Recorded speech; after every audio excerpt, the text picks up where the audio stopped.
लोकशाहीचा बुलंद आवाज, रिपब्लिकन वार्ता महाराष्ट्र।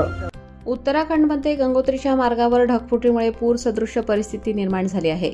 राज्य आपत्ती व्यवस्थापन विभाग, मंत्रालय, मुंबई यांनी कळवल्यानुसार सद्यस्थितीत या ठिकाणी परिस्थिती सामान्य असून दुपारनंतर रस्ते खुले होणार असल्याचे कळवण्यात आले आहे।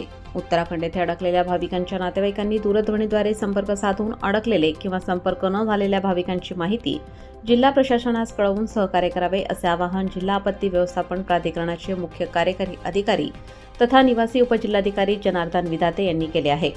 माहितीसाठी संपर्क क्रमांक राज्य नियंत्रण कक्ष, महाराष्ट्र राज्य संपर्क क्रमांक 93 21 58 71 43, जिल्हा नियंत्रण कक्ष, जिल्हाधिकारी कार्यालय छत्रपती संभाजीनगर संपर्क क्रमांक 02 40 23 31 077, जिल्हाधिकारी कार्यालय जिल्हा आपत्ती व्यवस्थापन अधिकारी मारुती म्हस्के संपर्क क्रमांक 73 50 33 51 04। Subscribe now and press the bell icon. Never miss an update.